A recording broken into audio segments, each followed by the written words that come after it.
बिस्मिल्लाहिर्रहमानिर्रहीम। अस्सलाम वालेकुम बच्चों, कैसे हैं आप सब।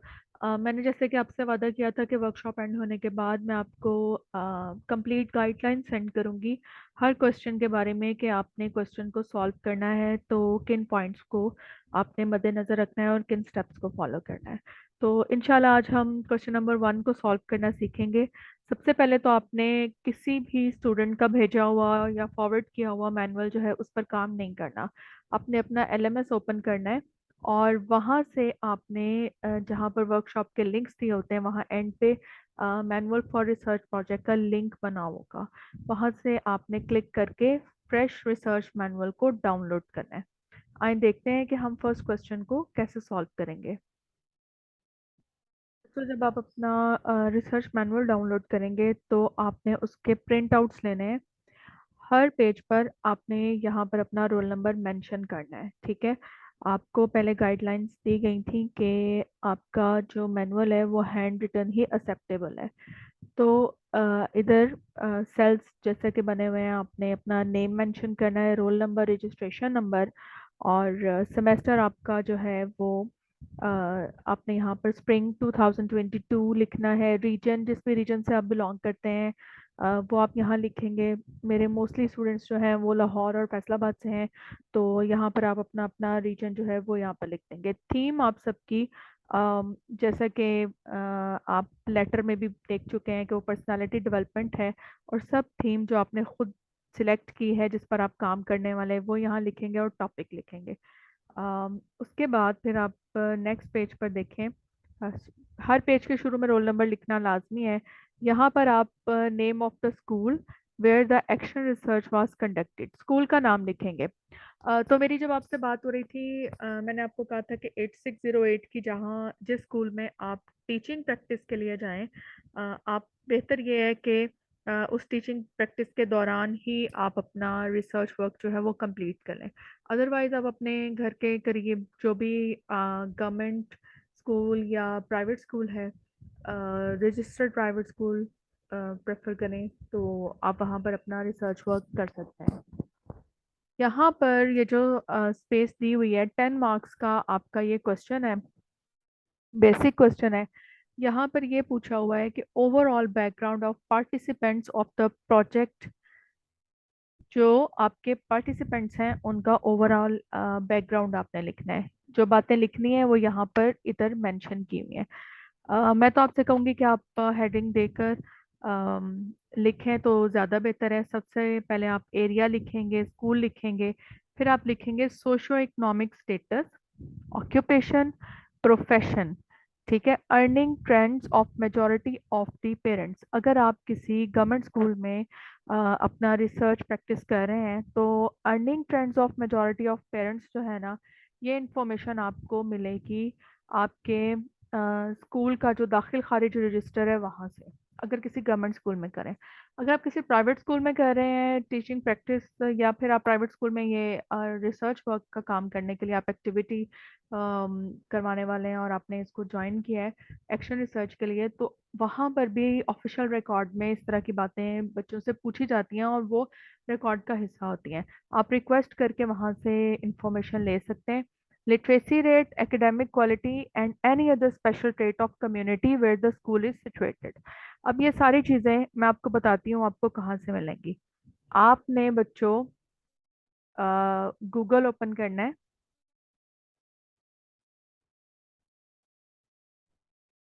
और यहाँ पर आपने अ, आप जिस रीजन से बिलोंग करते हैं वहाँ पर आपने उसके बारे में लिखना है। मेरे मोस्टली स्टूडेंट्स फैसलाबाद से हैं तो हम फैसलाबाद के बारे में फैसलाबाद लिख के सर्च करेंगे। तो फैसलाबाद लिखेंगे तो एक पेज खुलेगा विकिपीडिया का, ठीक है। उसमें डिस्ट्रिक्ट फैसलाबाद के बारे में तमाम इंफॉर्मेशन मौजूद है। आप जिस स्कूल में काम कर रहे हैं फैसलाबाद डिस्ट्रिक्ट के, वो भी इसी एरिया में डेफिनेटली डिस्ट्रिक्ट फैसलाबाद में आता है। तो यहाँ पर आप देख सकते हैं कि मेजॉरिटी जो इन्फॉर्मेशन आपको चाहिए थी वो यहाँ मौजूद है। जैसे फॉर एग्जांपल आपसे पूछा हुआ है सोशो इकोनॉमिक स्टेटस, ठीक है। तो आप यहाँ लिखते हैं socio economic status of Faisalabad, socio economic status of Faisalabad.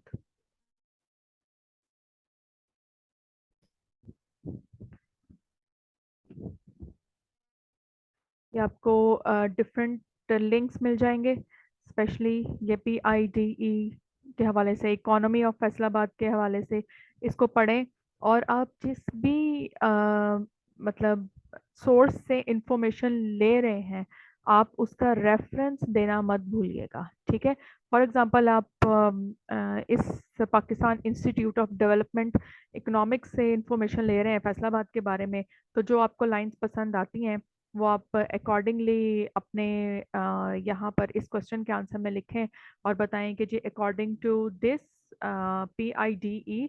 और यहाँ पर आप बताएंगे कि Pakistan institute of development economics socio economic status of Faisalabad is this, मतलब जो भी इंफॉर्मेशन लिखी हुई है फैसलाबाद, लाहौर, जो भी आपका एरिया है, मामू कांजन है, लालियाँ है, जो भी है वो उसके बारे में आपने लिखना है।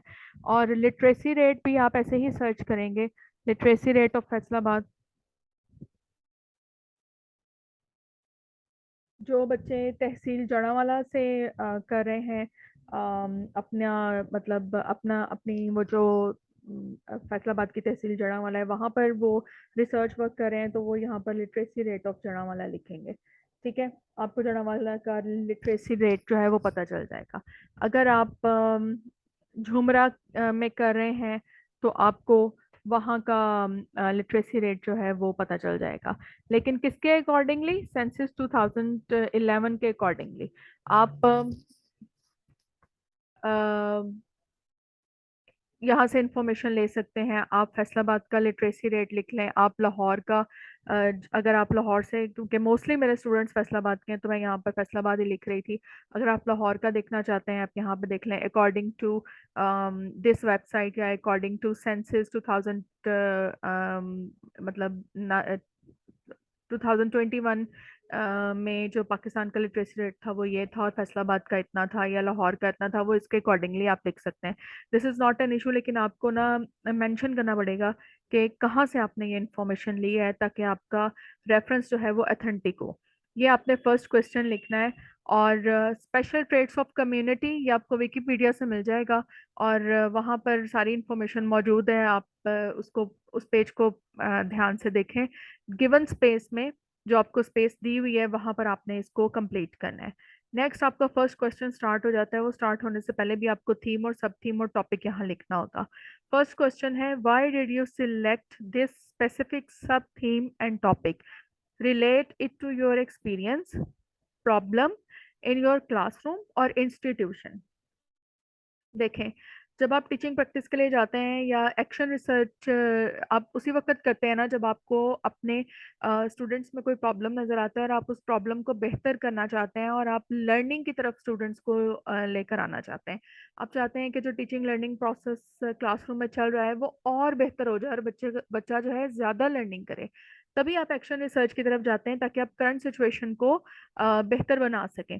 तो उस सूरत में डेफिनेटली आप स्टार्टिंग यहाँ से ही करेंगे कि ड्यूरिंग माय टीचिंग प्रैक्टिस, मेरी टीचिंग प्रैक्टिस के दौरान, या अगर आप खुद टीचर हैं और आप अब B.Ed कर रहे हैं तो आप बता सकते हैं कि क्लास को पढ़ाने के दौरान मैंने कुछ स्टूडेंट्स में प्रॉब्लम देखी कि वो आइसोलेटेड रहते हैं। जैसा भी आपने सब थीम सेलेक्ट किया है, इस सेमेस्टर का सब थीम रिमूविंग आइसोलेशन है, एनहांसिंग या डेवलपिंग कॉन्फिडेंस है, रिमूविंग एग्रेशन है, इस तरह के सब थीम्स हैं।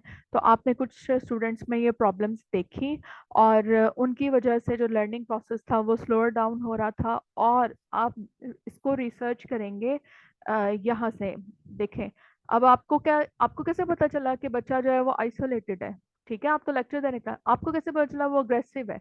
उसमें आपने स्पेसिफिक मतलब वो टेम्परेरी उसने ऐसा बिहेवियर शो किया है या वाकई जो अग्रेशन है वो उसकी पर्सनालिटी का हिस्सा है? तो आप यहाँ पर पहले सर्च कर लें कि how to identify I sorry इसमें शाई स्टूडेंट, ठीक है, इन क्लासरूम।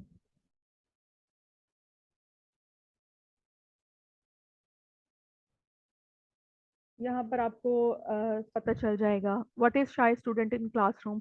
देखें यहाँ पर स्पेसिफिक बताई हुई है कि students who are shy mostly take great effort not to be noticed and rarely engage in group discussion. ये आप बातें लिखेंगे इस फर्स्ट क्वेश्चन के आंसर में कि आपके कुछ स्टूडेंट्स जो थे उनमें ये करेक्टरिस्टिक पाया जा रहा था।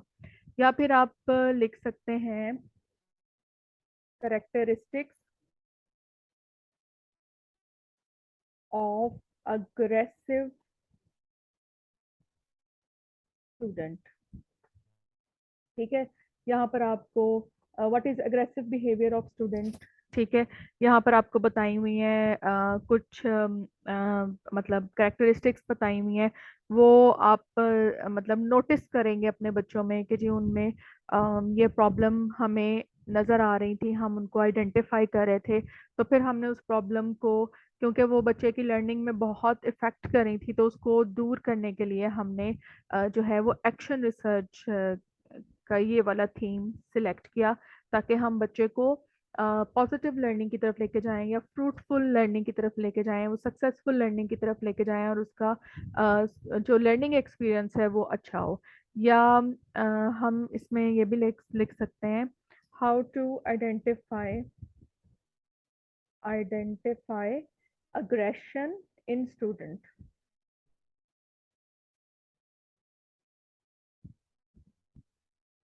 ये देखें इसमें how do you identify aggressive behaviour, कैसे आपने अग्रेसिव बिहेवियर देखा। डेफिनेटली आप उसमें ये बातें देखेंगे तो आप लिखेंगे ना कि मैंने ये चीज़ें आइडेंटिफाई की। अब बच्चा चिड़चिड़ा है, हो सकता है वो चिड़चिड़ा जो है वो टेम्परेरी है, ठीक है, ये उसकी पर्सनालिटी का हिस्सा ना हो। बच्चा कॉन्फिडेंट जो है वो नहीं आपको नजर आ रहा, उसको कॉन्फिडेंट होना चाहिए। वो क्यों कॉन्फिडेंट नहीं है, तो ये उसके जो प्रॉब्लम्स हैं ये हमें देखनी पड़ती हैं। और मैं आपको जैसे पहले भी बता चुकी थी कि इस रिसर्च वर्क को करने के लिए आपका जो मतलब 8610 की बुक है वो आपकी बहुत हेल्प करेगी। आपने इसको मतलब स्पेसिफिक सब थीम और टॉपिक को अपने एक्सपीरियंस के साथ रिलेट करना है और बताना है कि इसको आइडेंटिफाई करने की क्या वजह थी। आप जहां से भी मटेरियल लिखें उस वेबसाइट का रेफरेंस आपने ज़रूर देना है। और रेफरेंसिंग का मेथड जो है वो मैंने आपको बता दिया था, गिवन स्पेस के अंदर आपने ये काम करना है। इंशाल्लाह नेक्स्ट जो हमारी वीडियो होगी उसमें हम नेक्स्ट क्वेश्चन नंबर 2 और 3 के बारे में डिस्कस करेंगे कि क्वेश्चन नंबर 2 और 3 को आपने किस तरह से सॉल्व करना है।